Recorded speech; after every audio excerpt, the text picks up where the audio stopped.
Ladies and gentlemen, welcome back to the B Team podcast on Jackrabbit Illustrated Facebook and YouTube, as well as FFN's YouTube or FCS Fans Nation. But I like FFN better because it's easier to say. As always, we are brought to you by the Kubota Dealers of South Dakota. They have 8 different locations across South Dakota for any of your yard work, skid steer, equipment needs you might have. Look them up. They'll hook you up. They've got great equipment. Look for some orange out in your acreage today to take care of everything for you. We're a little late again. Jesse Royston gets We are not late. You guys we are late. We are late. We were late. We were on 1 minute late. 8:32 right now because Ben is sending me Snapchats of himself making a red beer. Yeah, that's productive. That was 5 minutes ago. What are you? I know. Where the hell were you? I was putting my kids to bed. I see that was successful. Yeah, Jim's just calling me out like it's always my fault, bud. Thanks. I mean, we like to blame me, but it's not always my fault, just mostly. Right. Ron says he's going to start tracking the timelines of the A and B team and see if there's a big difference. There is. The timing is. Yes. And it's not me. Huge difference. Yes. There's only one common denominator between us, and then there's 2 of us that are different. So you could probably lean on that pretty well. Hey Dallas, how are you, buddy? Good to see you. Good to see you this weekend. Yeah, it was great. You know what? Dallas. A weekend that was a blast. Just starting from the tailgate on, well, actually Friday night on. I don't know if anybody else did what I did. Went downtown with Rev. That was a hoot. Closed the bars down for the first time that I've done that. And oh my God, it's been years since I've been out until bar close. And what did he think of the backpackers? I forgot to ask him. Too sugary, but they're good. They are really sweet. And Thomas got us 2 of them for 4 guys, which was excessive. Yeah. That was a little bit much. That's only like 2 drinks a piece or 3. No. 2 pitchers of full ice, bud. I know. Yeah. It's more than 2. They go a long way. They go longer than you think, especially when you're. It's been a long time for me, so I should that much. Yeah. So. Usually, probably by the end of one, you think it was only 2 or 3. Mm-hmm. But it's no, it was a good time. So then woke up and man, I'm glad I got there early because there was a bunch of people in the tailgate lot that were trying to kind of being weenies and taking our spots. And it's not the regular folks in there. Like, dude, there was you saw how far down my pickup was parked. Like that was how many cars were there when I got there at 11:15. And Bean, I know we don't pay for those spots, but people need to recognize that those are ours, right? Like, come on. And this is like established, established. I get it. It's not reserved, and I get that. But when it's someone who comes for just like 1 or 2 games, like that kind of burns my ass a little bit. Well, and here's the deal, though, and we'll talk about some game day stuff, but like if they're going to allow tailgating to start at 11 a.m., then let's just say that so that we know that we need to get there at 11 a.m. Well, you know what it is? It was just another deal where they weren't ready. They just weren't ready. They can't do anything about it because because they'd have to close the lot all day, and because it is the library lot, then they're locking students out from parking there. Well, they did have that one time where the UPD had to come open the gates for us. So let's go back to that. But that was the time I showed up like an hour before. Yeah, but if you show up like 3 hours before, they haven't locked the gate yet. They could actively patrol it, and anybody that doesn't have a permit, you say, "Hey, you can't be in here." Like, right, but then I'd have to take all my stuff down and. No, I'm not saying that they shouldn't allow us to set up early, but it's just kind of bull that. Yeah. Anyway. Yeah, it is what it is. But God, it was fun. That was a pretty epic tailgate. All of us who were there, everybody we saw, it was great to see everybody again in a full tailgate. Felt like we were smoother with our tailgate operation in a more mid-game form than maybe the team was during the game. Mm-hmm. And honestly, I think you could probably say that both teams. because if when you rewatch that game, I know Montana State fans aren't happy about a bunch of things, execution, play calling, all that stuff, just like we aren't. But man, if you have a packed game and you want people to come back, you could not have drawn up a better script, I don't think. Because even if we don't say in this magical world you win 40-0, like that's not an exciting game that people, right. Right. So that was a cool deal. Yeah, Cats 2506 asked whether the tailgate's fuller than normal. I would say they're about like a Hobo Day or any other like NDSU marker game. Yeah, I mean, I think they're probably a little more full because there's just more people there than were there normally. So yeah, but yeah, they're about as full as any other of our large crowds are, I would say. Yeah, for sure. And speaking of large crowds, the students, huge props to them. They showed out. It was amazing. And they must have, I didn't think they did this, but they had to have reserved some of that corner for the students. Because there were, I don't know how they did it. I don't know how they did it either, because there were students in that corner, like way, prior to the start of the game. So those couldn't have been other people's seats. Otherwise those people wouldn't have anywhere to sit, which is good. Right. I'm glad they did that. Right. But they were just packed in there like sardines, and they were loud. They were crazy loud. Yeah, if anybody hasn't, go watch. I think we all retweeted it. Stan Beckton had a video from in that student area when Montana State was on like a 3rd or 4th down, and man, it was loud in that corner. I think that can become a thing, like that. If opposing teams are in that end zone, it's gonna be a problem. Let's be honest. Dallas sent this after the game to us, so I don't want to steal his thunder. I want to be very clear. Dallas said this, but the student section won the game. Yep. I mean, not to diminish the efforts of the players or anything, but when they only score 1 touchdown, they come up, they only get field goals 3 times in the red zone, and they had 9 false start penalties. That is the crowd 9 times. That's crazy. 9? They won that game.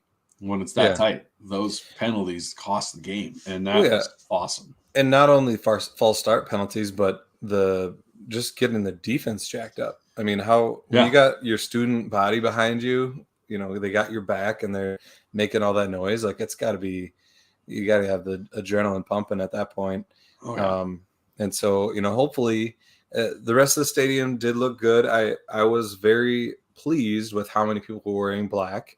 That was really good, but I wasn't pleased with how it took so long for the rest of the stadium to kind of get into the game. It was kind of a slow start, and I feel like we're a fan base that waits for the team to get us going. And then once that happens, then, we can kind of go with it. But, the offense was kind of stagnant, and the defense needed a boost. And, some of us were trying to get them going, but the rest of the stadium, it took them a while to get there. I will say the second half was very good. They finally did get there. But we just need to, especially a huge game like that, you got to bring it the whole game, because you saw how much of a difference it makes between, again, the false starts and pumping up the defense. I want to go back to the comment about the students from Seth Meyer. He says, has there been some promotions or advertising going on for the students? They've been amazing. Stick around for both games so far. I think part of it, honestly, you look at like even Wildy when he had his first game, and I think his mom tweeted out the photo of his bedroom when he was a kid, and it was all SDSU stuff. Like that wasn't a thing a decade ago. That was not a thing. So I think part of it is I didn't grow up with SDSU stuff in my room. Right. And both my parents went to SDSU. Right. It's crazy, right? So it's become the culture is growing. We talked for years about the culture on here, and just half a step here. Ron Lowney giving Cats 25 out 6 a hard time. He came to the tailgate and was a good time, unlike some people who stayed in Montana. But no, you have that culture coming through where these kids now, who are the students, have grown up SDSU fans, where it's a big deal to be an SDSU fan. And you got kids who were like Wildy with the Wildebeest, who has their bedroom was SDSU stuff. Like some people grow up with, Huskers or Iowa or whatever, and that makes a huge difference for them coming to the game and being loud and staying and being passionate. And they've been phenomenal. Yeah. Somebody mentioned Andy Fiolka said, let's get those people back during a playoff run, make a tough place to play even tougher. 100%. I mean, I get it. It's cold in the playoffs, but man, it can be an amazing atmosphere. I feel like hopefully there were a lot of people that got a taste of it last year for the semifinals. And hopefully people realize how much fun it is and how it can be that even when it's cold out, and you just got to kind of get through it. But definitely, let your friends know how fun it was. Keep buying tickets. We've been tweeting out today. There's been some Facebook stuff today about just how close to sellouts the UND game, the Hobo Day game, and the Marker game are. So if you're interested in going to any of those games, or really any game the rest of the season, now is the time to buy those tickets, because there were lots of fans that wanted to get into this game that just couldn't. I got game day. There was a dozen people who reached out and said, "Hey, do you know anybody who got tickets?" Like, no. Normally, yes, and that's part of the learning process for SDSU fans. Is like, we're used to being able to get tickets whenever we want. We used to be able to be like, it's a nice day, I'll go to the game. That's just not how it's going to be anymore. And you saw that starting with this game, and you're seeing it with the upcoming game. So make sure you go out and buy those tickets in advance. Dustin says he's trying to figure out a way to come back. We'll hold you to it. You might just have to move up here, man. Right. Yeah. I mean, hey, he's we have an airport in Sioux Falls, and you'll get delayed for flashlights being lost. No, the crowd was phenomenal, and hopefully, that should help as well with the bad weather thing, where now people are going to have to start buying tickets ahead of time and not be able to wait till the day of the game and go, I don't like the weather, or I got free tickets through the bank. Yeah. Like, that's not a thing anymore. So now that should help, because now you've invested in this game. So you're much more likely to go, either whether it's raining or not. So that's awesome. Jim says Rev needs a GoFundMe. I agree. I also love how Jim's watching both on Facebook and YouTube. What a stud. Appreciate the views, man. Just I've done that on accident, had the YouTube live and started our stream, and then I hear like two sets of our voices, and I'm like, what the hell? That'll really mess a guy up. I don't know how you do it, Jim. And by the way, I can't believe that I didn't even know this. I was in bed. You went on live with Borg at like 1 a.m. Dude, yeah. So how are you still awake? I'm glad you brought that up. Thank you. And that did really well. Not necessarily that night because it was late, but a lot of people watched. So Borg was awesome. We're going to be doing this after every game now. So, like he said when we were talking, the Drake game might not go an hour and 15 like we did.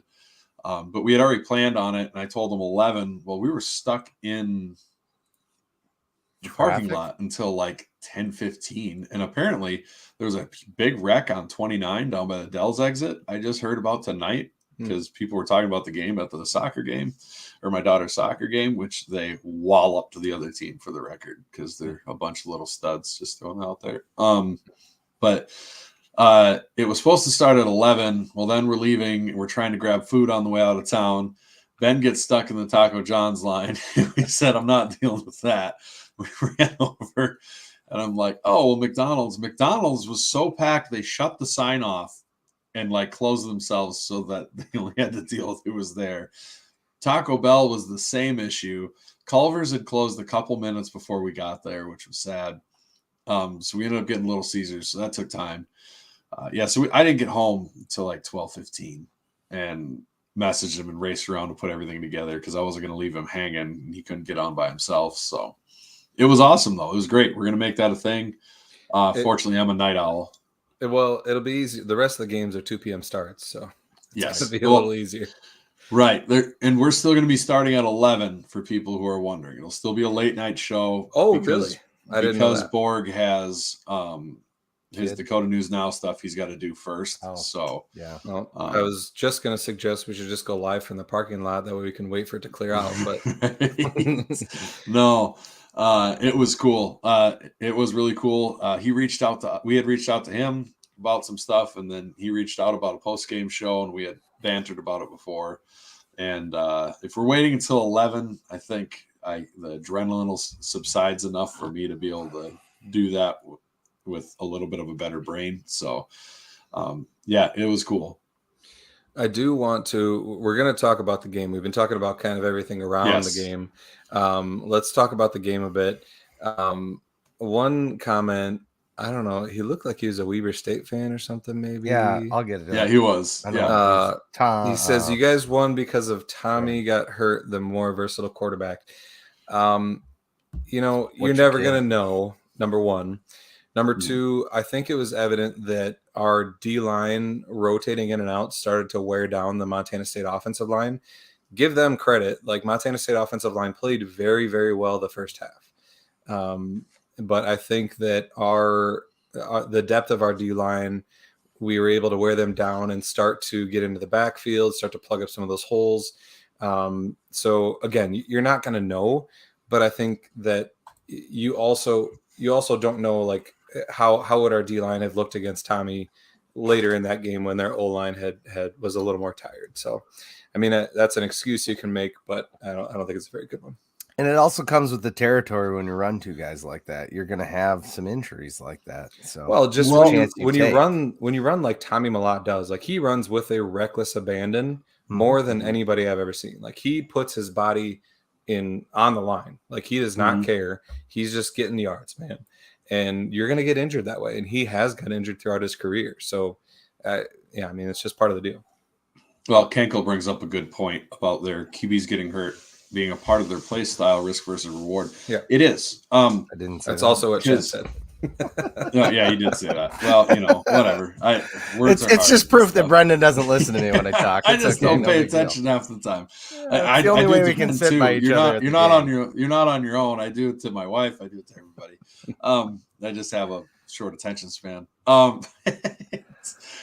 you're running option with the quarterbacks over and over and over, there becomes a point where I don't think it's a coincidence that Mellott gets dinged up when they play physical teams. Like Ben said, he plays with reckless abandon, and there's a reason teams don't run power very often with quarterbacks in the NFL, because you get beat to hell, But oh my God, Dustin. The thing for me that I noticed with the D line and the defense, the defensive change. Number one, you heard Jimmy in the post-game conference talk about, not wanting to get burned over the top, so not wanting to overcommit and stuff like that. So you look at how that worked, how Montana State's game plan was to hang on to the ball, don't give our offense many chances, and try to wear us down and control the clock, just like NDSU. Borg said that the other night. It was very early days of NDSU's run-esque play calling, which Vegan was there for. Our defense in the second half, I think they implemented playing option defense, where you've got your man's your responsibility. You've got pitch man, you've got the quarterback. That made a huge difference. You could see we were running by less. That's what it looked like to me. I could be wrong. And I think our game plan was to make them earn every touchdown, work their way all the way down the field, bend but don't break, and don't let them get a huge play. And honestly, for the large part, I was pretty successful. We gave up a huge amount of running yards for us, but they didn't get many rushing yards for them. And they only scored one touchdown. That's against an offense like that. That's a pretty good job. Yeah, I mean, it was tough to watch for a lot of the game because, like you said, we were playing that bend but don't break defense. We weren't going to get beat on some long 50-50 balls.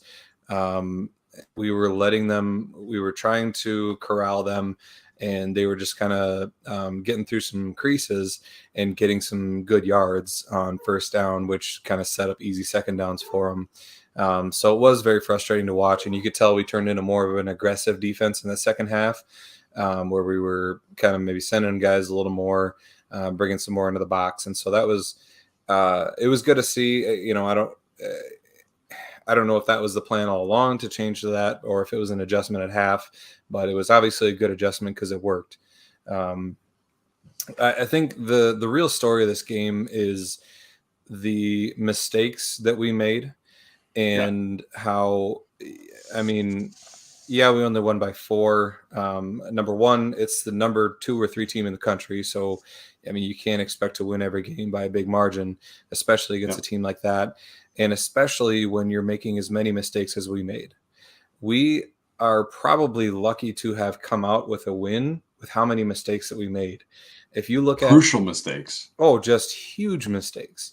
If you look at the points they got, the first one was an unforced error. Mark was holding the ball out, hit it off his knee.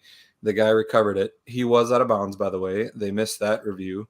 That was clear as day on the review. I don't know what they were doing there. But anyway, they scored a touchdown. It was how they called it. It's hard to turn it over the way they called it. Yeah. So they ended up scoring. Was it a touchdown or a field goal off that? I can't remember. I thought it was a touchdown, but touchdown. Sure. Yeah. And then the second drive, we start like right when we get the ball back, we start the drive with a false start right away. Yeah. And then we give up a sack. And so then later in the game, we stop him on third, or it was later in the half. We stop him on third down and we throw a guy's shoe in the air. And it would have been like a 54-yard field goal or a punt. But instead, they get a 15-yard penalty and a first down. That ends up in a field goal. And then obviously we have the block punt that somehow ended up in a field goal. That should have been a touchdown. And then even later in the game, there was another personal foul late where the MSU offensive lineman kind of flopped. But if you watched if you watched it on TV, like the ref was right for calling it. Like our guy like gave him a shove, and it's like you just can't be doing that type of stuff because again, you gave him another 15 yards, then it ended in a field goal.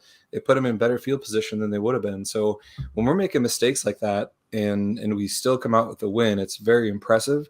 And that's just stuff that we have to clean up. And I have confidence that we will.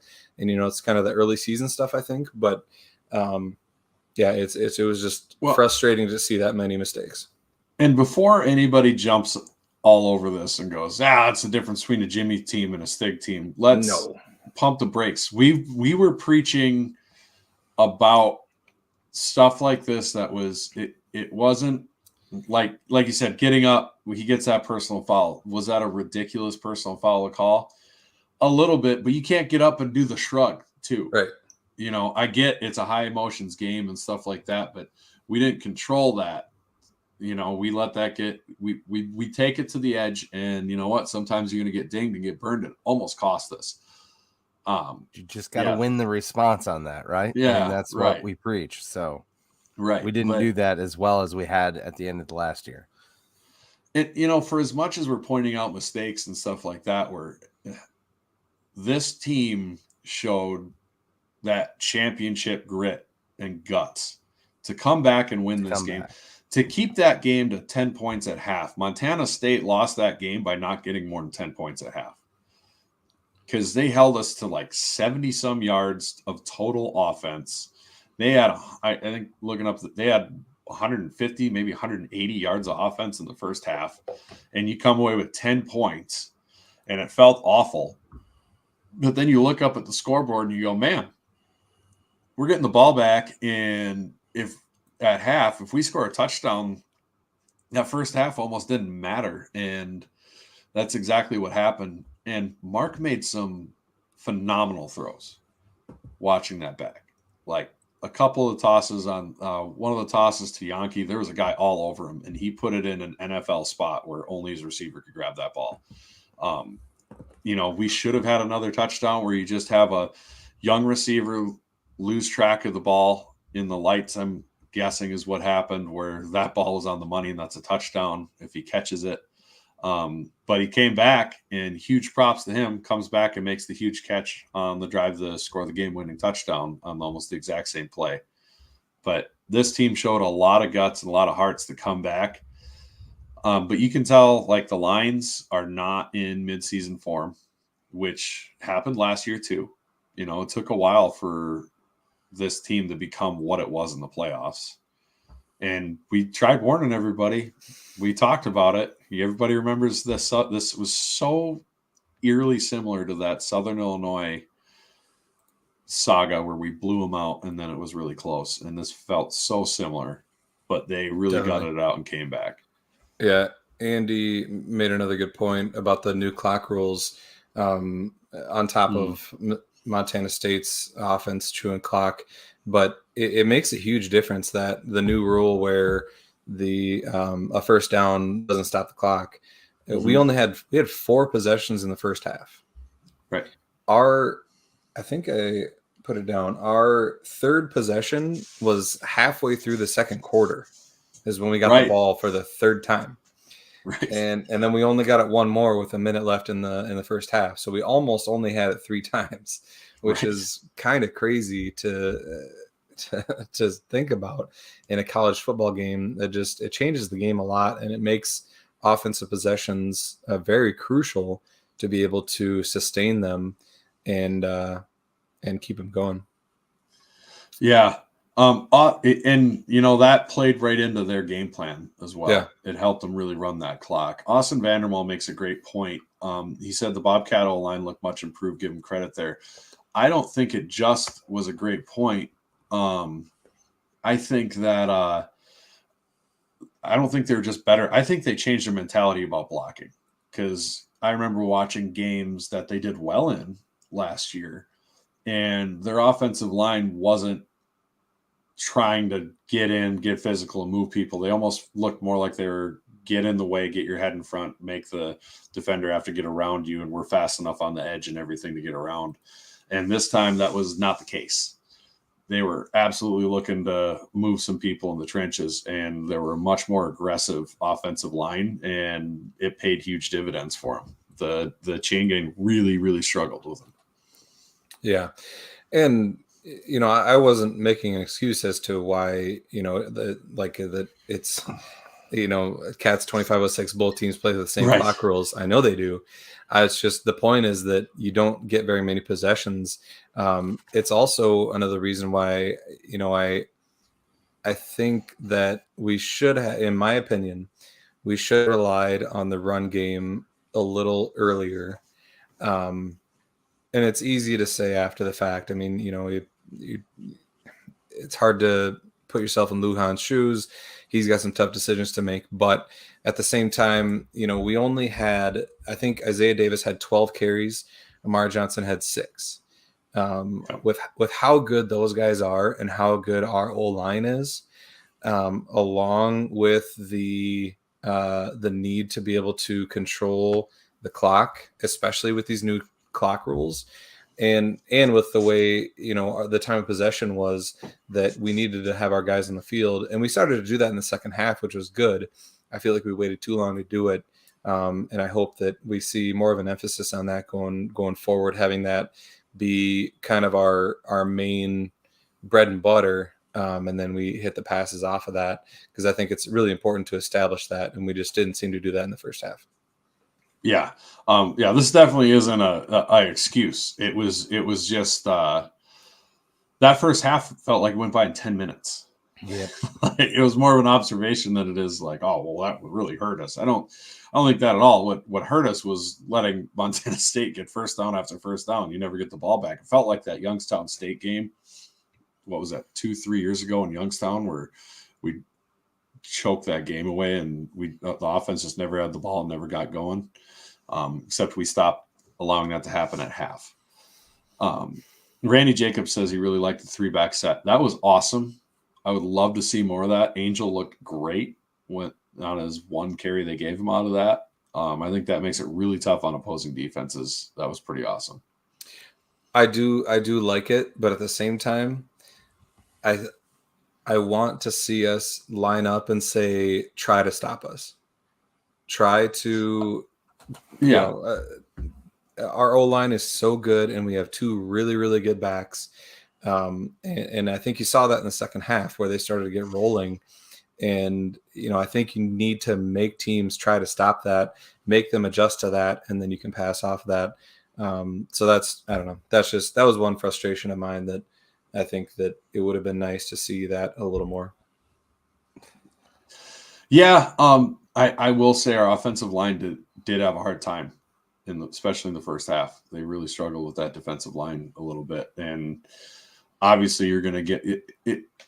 That's a really good team. Mm-hmm. You're not going to just walk all over them. They're going to get sacks. They're going to make plays. That is what it is.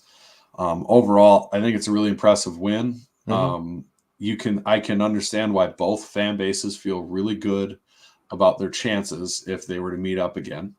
From an SDSU perspective, you have the personal fouls, the block that resulted in points twice. You've got your block punt that resulted in points. You've got all that stuff. Montana State, you can say, the false starts, all that. It would have been you look at SDSU, for us, it would have been a different game, but I feel really good about this team mid-season on having gelled, the lines establishing themselves. It did feel like we had some guys starting to establish themselves in the second half on the defensive line and really stepping up. So I'm looking forward to how this team looks in 3 or 4 games. Definitely. Fortunately, there's some really good teams coming up here. Yeah. I mean, special teams got to get cleaned up. Between there was a missed extra point, which is inexcusable. There was a long return right after we'd taken the momentum and scored a touchdown, took the lead. We gave up like a 60-yard return or something that was almost a touchdown if Tucker Large hadn't made a nice play, which he had a huge game, and he's going to be fun to watch this year. He was just all over the field. And then obviously the block punt, it was like it wasn't even – they almost took the ball off of his foot. Like then there were 2 guys there, so something. There were went 3 guys there. Yeah, something went way wrong on that play, and I have confidence that our special teams coach will get that cleaned up. But yeah, I hope so. That's what we have a special teams coach for now. Exactly. Before we get too far, we should mention that this podcast is presented by, in part, Jackrabbit Central. You see this awesome banner I have above my head. I believe they're still available for purchase from Jackrabbit Central. Yes. It is definitely the place to go get your Jackrabbit gear on campus, and I believe they have a location downtown as well. Go check them out for gear, especially on Touchdown Tuesday, which is tomorrow. I believe we didn't get 15%, didn't get as many touchdowns this week. Right. But Tuesdays are an awesome day to grab gear. You can take advantage of that online. You don't even need a code. It's just right off the top. Thank you, Jackrabbit Central, for sponsoring us, and definitely go check them out. With that, do we want to go into our picks and how that went this week? Did you tally him up? Let's do that. I sure did.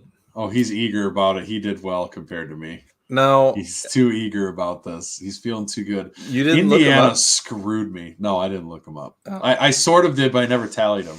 Oh, well, Indiana scoring 2 fourth-quarter touchdowns against Indiana State. Come on, killing me. So I had that, and then Louisville whooped up on Murray State. I don't know why. Why did you pick Murray State? I just didn't think that Louisville was going to be that mean to him. I genuinely was banking on Louisville being nice. They were 56-0. Nice. Indiana won 41-7. That was ended up being a tie due to a couple late touchdowns, like Brendan said. Ohio State, Youngstown State put up a little fight against Ohio State. That game was a 7-7 early, and Ohio State only ended up winning 35-7. Not even really impressive effort by an FCS school in the Horseshoe. 100%. Yep. And then USD, they were tied 7-7 at half, I believe, against St. Thomas, but they ended up, or no, it had to be 7-0. Sorry, because St. Thomas didn't score, but USD ended up winning that 24-0, covered their spread. Southern Illinois got a big FBS win against Northern Illinois. Granted, the MAC, it seems, is just a big heaping pile of garbage this year. But yeah, Southern Illinois won 14-11, covered their spread. UND took down Northern Arizona 37-22, covered their spread. Mhm. NDSU whooped up on Maine 44-7, covered their spread. We didn't get that one right. That Yeah, we was got that one right. we both picked Maine in that one. We both got that one wrong. Illinois State covered against Western Illinois 34-18. And then UNI kind of laid an egg against Weber State at home too. I've lost. I'm out on That's UNI. That's a bad loss for them. They lost to Weber State 34-17 at home. That's It's not just that they lost; it's how they lost. Well, I think they had like 5 turnovers or something like that. Yeah. Like what? And I didn't get a chance to watch it. It sounds like Theoday had a bunch of interceptions, but somebody said that they weren't necessarily all his fault. I don't know. Right.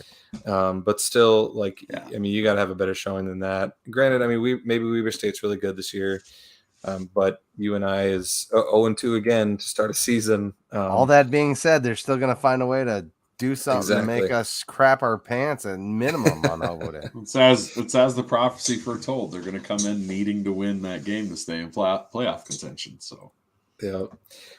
Missouri State lost to Tennessee Martin 38-31 and did not cover their spread. We both picked them on that one. And then obviously Brendan picked Montana State. I don't think at this point, with the streak you're on again for picking against SDSU on the spread, you just try to push that and try to push me. I'm just saying, I don't think you should ever pick SDSU in the spread again. No. We may, Brendan, we may never lose if you keep picking against SDSU. Sure, you keep selling that.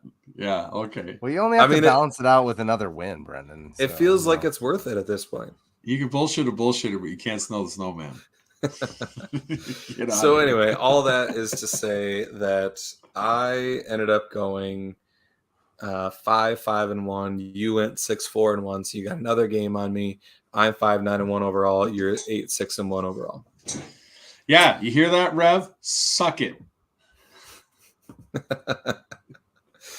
So one last story.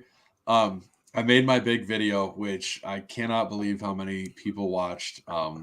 Thanks. I thought it was going to be corny. Glad everybody loved it. I mean, it was. It's a good kind of corny though. So it was both. So, but 2 things about that.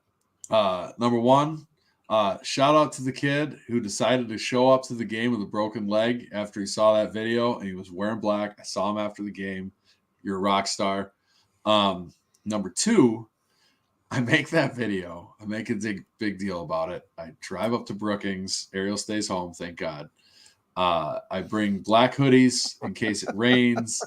And then I get up in the morning and I wrap the brisket, throw it in the cooler. I go to my duffel bag and I've only got a blue t-shirt. Like an idiot. So my wife had to run me a t-shirt because I'm a moron. Nice. I did catch an appropriate amount of crap at the tailgate, if anybody's wondering. But, Andy's got a good question. Yes, she's allowed to eat again, so very happy for her. She could stand to lose a pound or 2, so she was all right. I wonder how many people caught the Easter egg in that. We should clarify for people that are just listening. He was talking about his dog, not his wife. Yes. It'd be a bad thing to say right now about your wife. No, yeah. There was a comment that says, "Has the other dog got to eat yet?"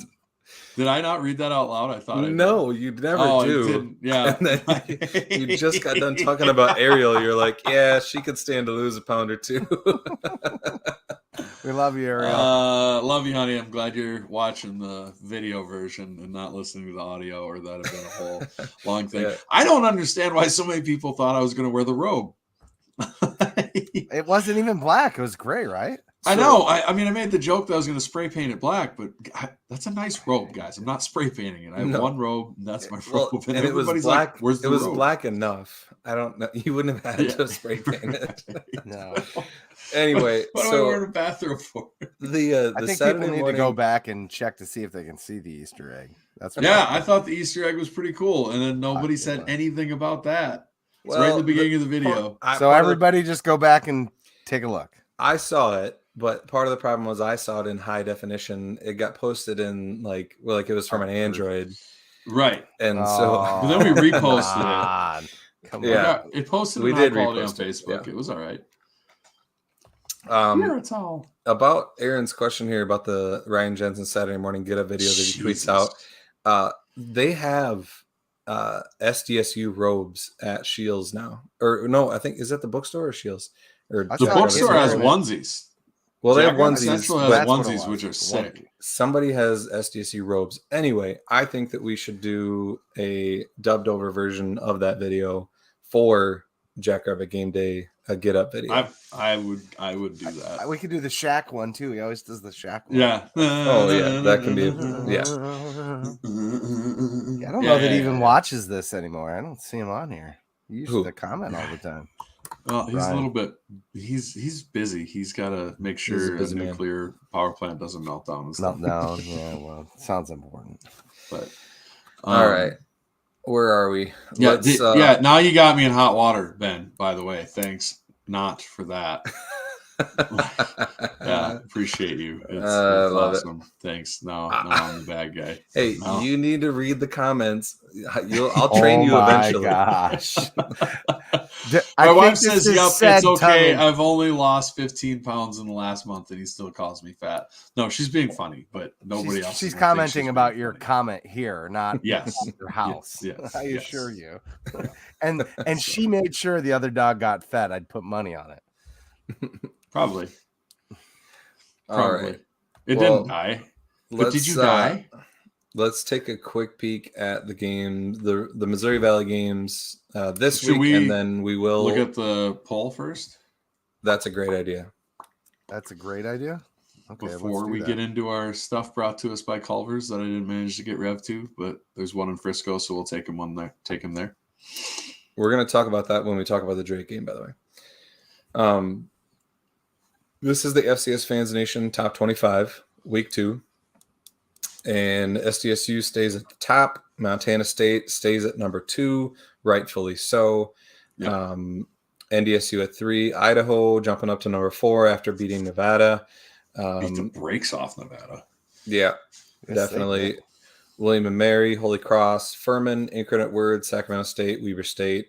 The rest, we got Southern Illinois jumped all the way up to 13 with their big win over Northern Illinois, and then UND at 15, and then Youngstown State sneaking in at 24. That rounds out the Valley in the top 25. I mean, really, it didn't take long. Those are the Valley teams I expect to stay in the rankings at this point. Those, if I had confidence picks, I mean, I would I go feel like in that order. Even at the start I of the might year, flip- at the start of the year, you would have included UNI though. Yes, yeah. I'm saying at this point, like I have no faith in UNI at this point. To Oh, you're saying from here going forward? yeah. Like right now, if you made I me got you. do picks and confidence of each team, the only thing I would do is flip Southern Illinois because they did this last year where they beat an FBS team and then they kind of fell off the planet. Otherwise, that's exact order I'd have them in, and those are the ones that I could see. Rev says he doesn't buy YSU as a top 25 team. Maybe I'm wrong. I've been there before. He says I had no faith at the start, and I have more now. I mean, that's the one that I would be curious about, whether you and I would come back and go on a little run and maybe sneak back in, and Youngstown might fall out, but we'll see. Right. Let's go and look at the games for the Missouri Valley this week. We have Lamar going to USD. USD should win that easily. If USD struggles with Lamar, like they struggled with St. I mean, it's bad enough to struggle with St. Thomas, but if you struggle with Lamar, I don't know who I'd pick. I think it'd be a tight game between Lamar and St. Thomas. Yeah, I'm not sure. Somebody asked, does Idaho have a favorable schedule? I mean, No. they're in the Big Sky, and there are some tough Big Sky teams. They do have to play Sacramento State. They have to play Montana State. They got to play Weber State. So they have a pretty difficult schedule. Probably almost just as difficult or more difficult than ours. It's not as difficult as Montana State's, but it's not like a UC Davis where they got an easy schedule through the Big Sky. Right. Other than USD at Lamar, we've got Indiana State going to Ball State. They're just raking in the money this year in FBS games. We have Bob Morris going to Youngstown State. Youngstown State should win that by a lot. Yep. You have Illinois State going to Eastern Illinois. It'll be interesting to see how they look against Eastern Illinois after Eastern Illinois just took Indiana State to the woodshed. Yep. Murray State's going to get whipped by Middle Tennessee.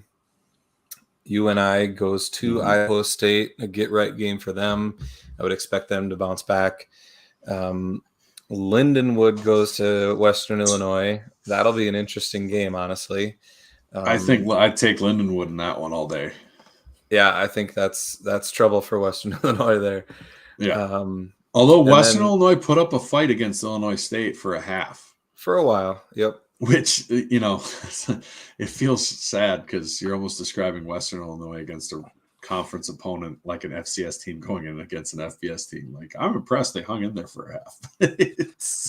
I mean, we do have Murray State too, though, so I think they're probably worse. The bottom of the valley is so bad. Trash.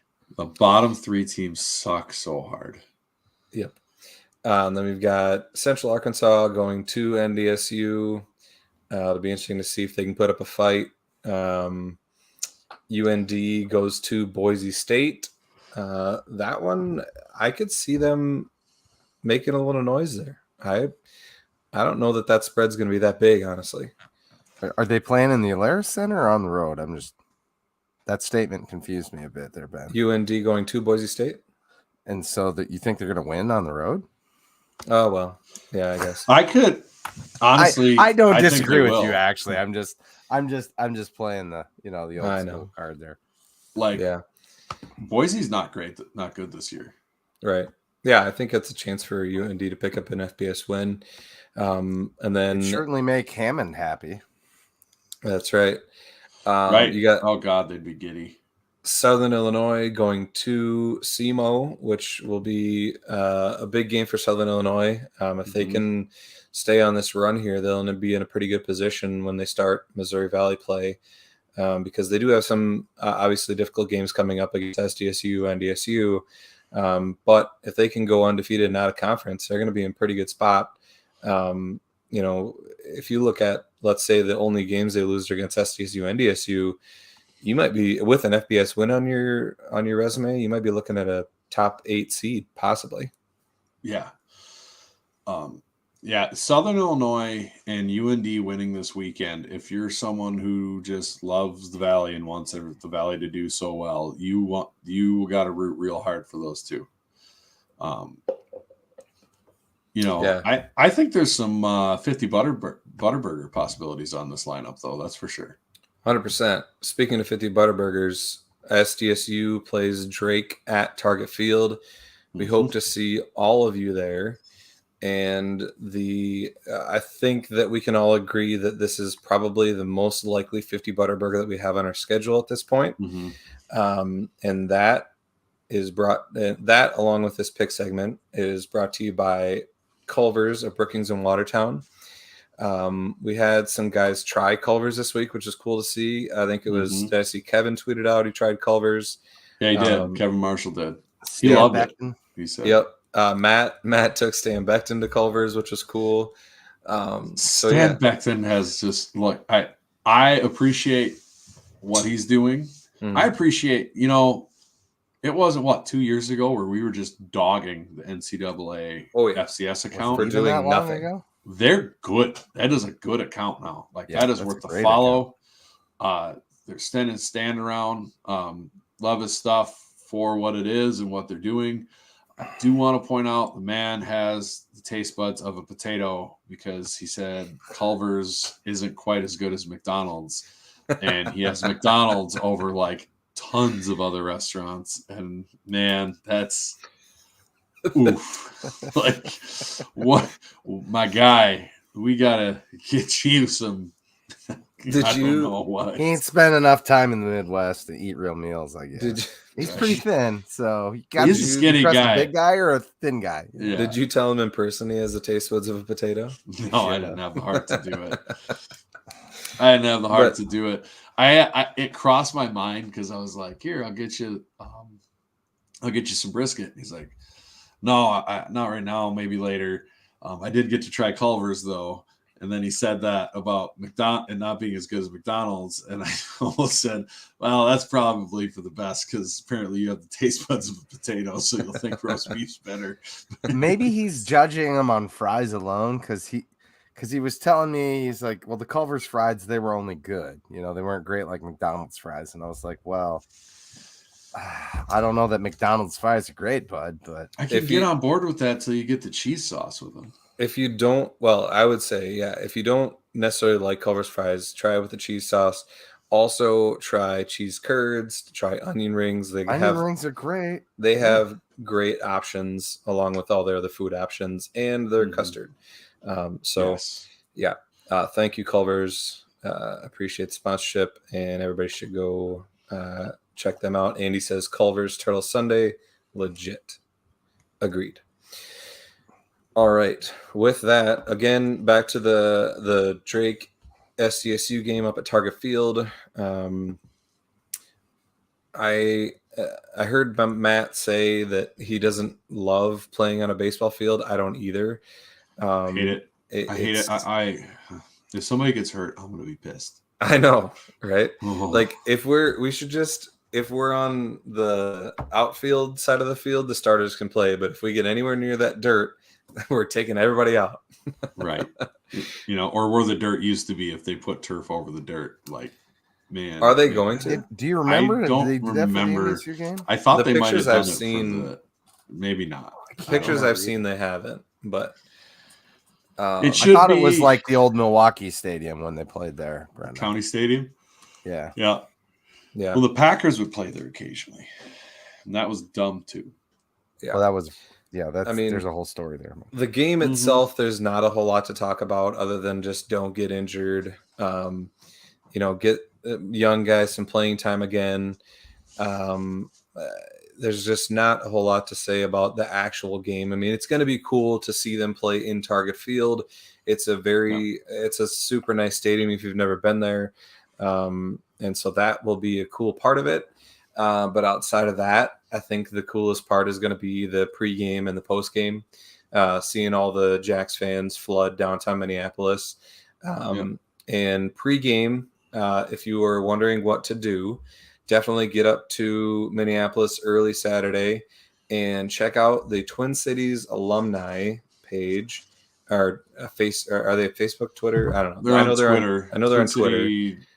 Twin City TC Jacks alumni, I think, is their handle. Yeah, look that up. They have done a great job. They put together a whole set of, I think it's 9 bars that are pregame locations with a host for each one.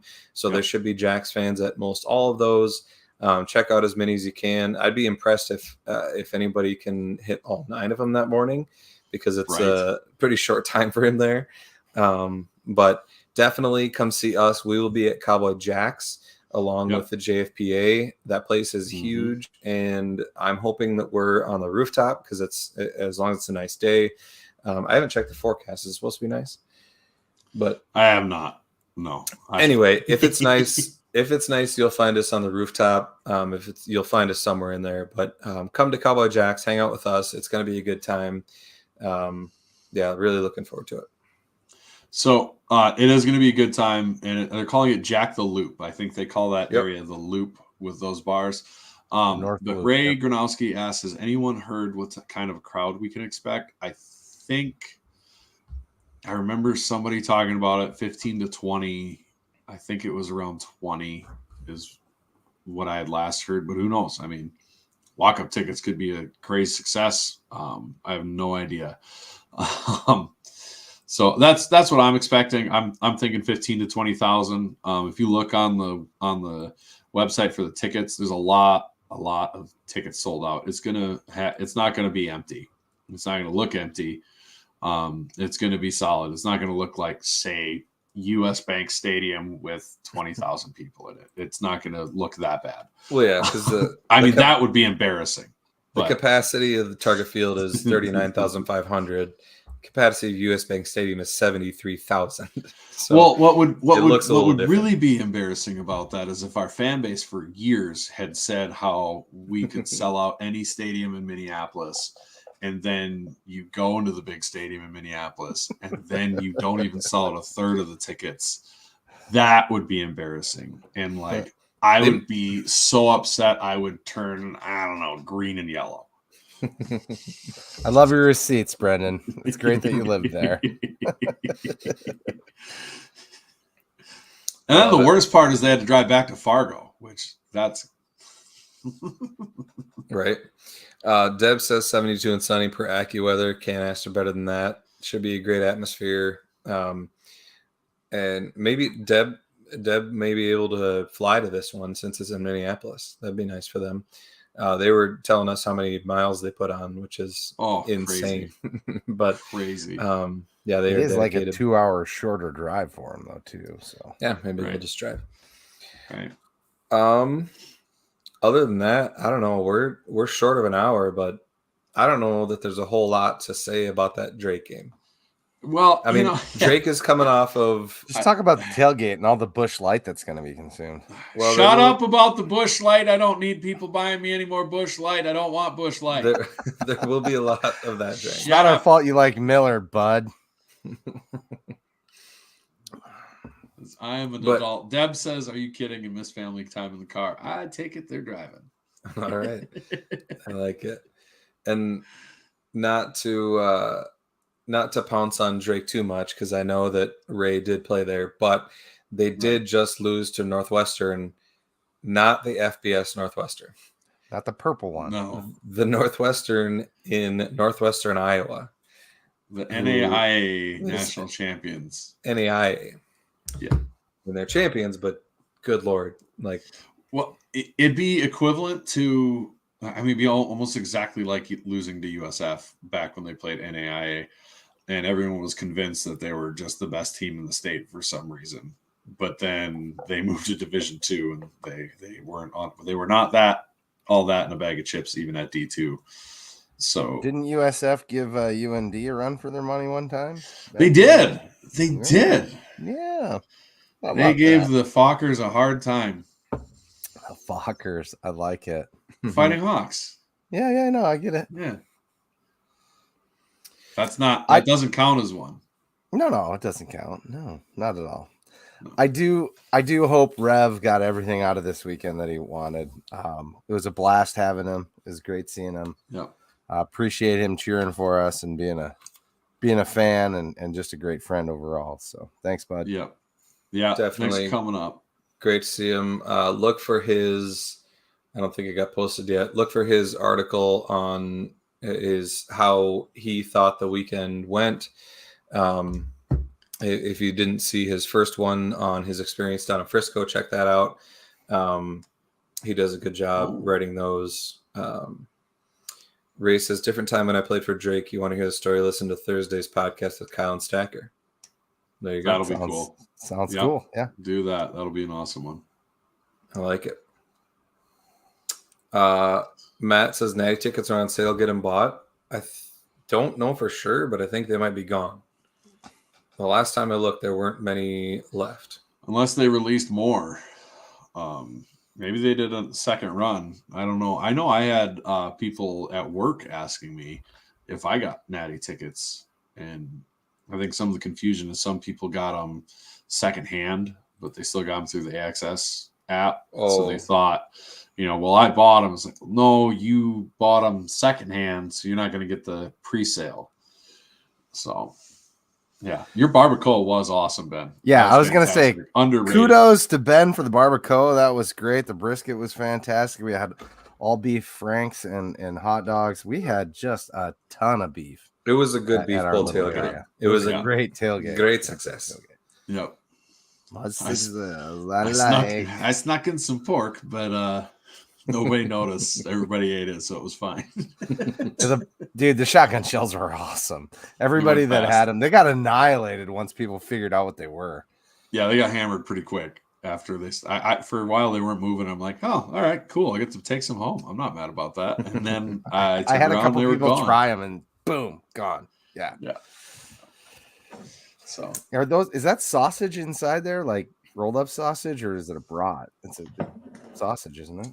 no, I take pork sausage. You mix it with Pork cheese, barbecue rub, mix it up, and then stuff every one of them little buggers by hand. So set aside some time.